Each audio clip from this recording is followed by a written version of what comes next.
When I first started my filmmaking career, everybody was either using low-end cinema glass, like the Rokinons and Samyangs, or we were using just regular photography lenses. And there's major downsides to both. I'll start with photography. There's no repeatability for focus throws.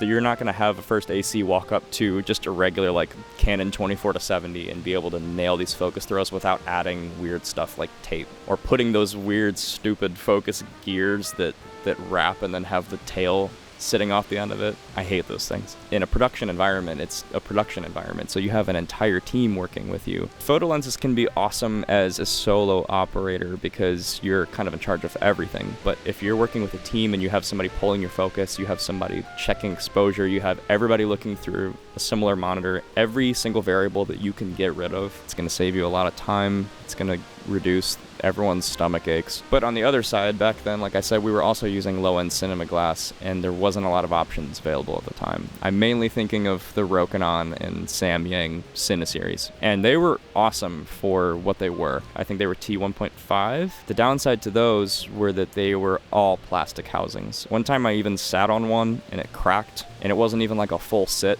It was like one cheek. Not confidence-inspiring. And they also had this flat look to them.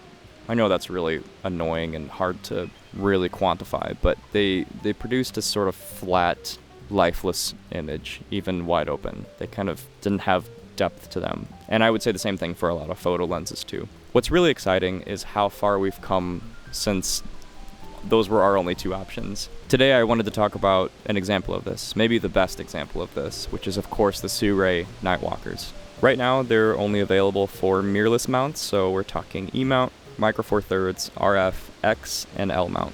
You can get them in both black and gray, which is cool, and they cover 16, 24, 35, 55, and 75 millimeter focal lengths, all at a ridiculous T1.2 maximum aperture. They all have a 65 millimeter front thread and are basically the same size and weight, so they're easy to swap. So what's the point, and why am I so excited about a lens like this? For one, if you show up on set, chances are your camera team is not going to be that happy with you if you show up with old SLR EF glass without focus gears. They don't have markings on them. That's just a lot of extra work for your team. When you attach this lens to your rig, maybe you have a follow focus, maybe you don't. The gears are already there, so you can attach your follow focus directly to it. So if your focus puller wants to look at the markings or even make notes on them, that's available directly on the lens natively. And the same thing goes for the T-stop. There's a pretty big difference between f-stops and T-stops, and that's above my pay grade to describe it exactly, but in a really minimal sense, an f-stop is basically a measure of how wide the aperture is, and a T-stop is a measure of how much light transmission is getting through. The reason why that's useful in a cinematic environment is if you put on a lens that is a f1.4 and you have it wide open, and then you want to switch to another focal length, and then you take that other lens and that one's also f1.4. Because of the way the lens elements might be situated or coatings, you might get less light than one of them, even though they're at the same aperture, which is a big issue if you need repeatability. You don't want to adjust your lights or your exposure every single time you change just because you changed to focal length. Whereas if your lens is measured in T-stops, you know that you are getting the exact same amount of light transmission, and that will save you a ton of heartache on set. Another big thing is that this lens is entirely made of metal. I don't know if people feel the same way as I do about this, but I will take a metal lens with a little bit of extra weight over a lightweight plastic lens every single time. I don't know if it's the feel of it that gives me more confidence or if it's the actual robustness of the lens housing, but if you can take your two fingers on a lens and squeeze and hear the plastic creak, then I'm already a little bit more nervous on set. But this thing is fully made of metal. It's not extremely heavy, but it is... Gonna kill you.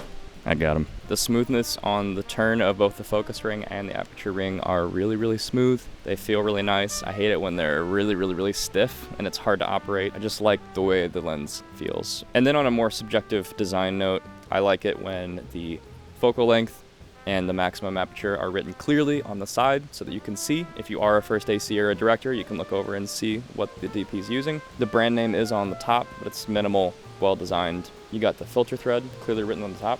And I'm kind of a sucker for this blue ring. There's almost no lenses that use blue as their accent color. It's all like orange or yellow. This blue looks really cool. Now, one of the biggest selling points of this lens is that it opens all the way up to T1.2, which is ridiculously wide. A mistake I see a lot of filmmakers making with a lens like this is to come in with this preconceived notion that the shallower the depth of field is, the more cinematic an image is. There's times when you want the thinnest depth of field for a shot for storytelling reasons, and there's times when you need to stop the lens down and get deep depth of field. What's really cool about the Nightwalkers is that they have 16 aperture blades, so you're gonna get basically perfectly round bokeh no matter what t-stop you're operating at, which is awesome. One of the downsides of using vintage lenses like this Leica Summicron R that I'm using right now is the bokeh is beautiful and expressive and perfectly round at f2. But if I want to stop down to f4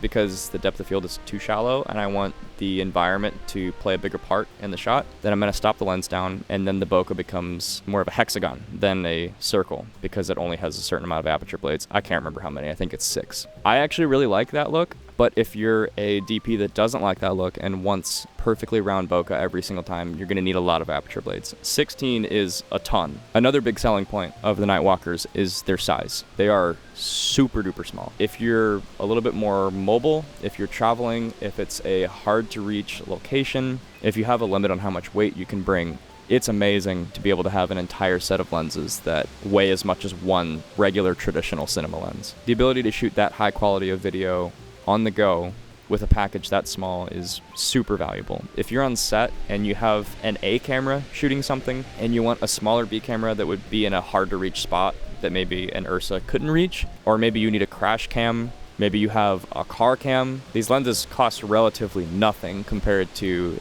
the more expensive higher end cinema lenses, but they could cut in with it if you're careful. I'm always a really big advocate for choosing what kind of look you're going for and then finding a set of lenses that matches that look, buying that set of lenses, or at least one focal length, and then choosing your camera body based off of that. I think a lot of filmmakers do the opposite. They buy whatever camera they think is the most powerful in their price bracket, and then they just choose whatever lenses are available for that camera body. Most of your personal style as a filmmaker comes from the lenses and your lighting and the shots that you choose, your composition, and the camera is kind of the last thing in that chain. So if that's true, at least that's the way I look at things, then what is the look of the Nightwalkers? Because that's really, really important. Yeah, the functionality is awesome, and they're small, and they're affordable, and they're well built, and all that, but what is the actual look? I would say the Nightwalkers are really, really sharp, even at T1.2. If you're after a razor sharp look, you can stop the lens down and get even more sharpness. If you use them wide open, there's a little bit more softness that creeps in. I actually would prefer an even softer look, but you can easily solve that with a digital diffusion or some kind of diffusion filter. Saying a lens has character and an out of focus background is pretty non-descriptive, so I'm gonna try to describe how it looks to me in terms I would use. There's not a whole lot of definition to the bokeh, and colors kind of wash together and have this sort of watercolory kind of look, which stays really, really consistent as you stop down. There's some chromatic aberration present, but not a lot, which is really impressive for how fast the lens is. And as for flaring, I subjectively wish that there was a more expressive flare. The flaring is really well controlled, and maybe that's what you're after in a lens like this. There's not a whole lot of veiling. I think the Nightwalkers are really easy to recommend because they fit a lot of use cases. I think they're really well designed, they're well built, they seem reliable. I haven't used them for that long, but they seem really reliable so far. I like the image that they render. I think they're awesome lenses. I think they are a really, really great investment for a lot of different filmmakers. If you guys have any experience with the Nightwalkers, put them below. I'm interested. Thanks for watching. I'll see you soon.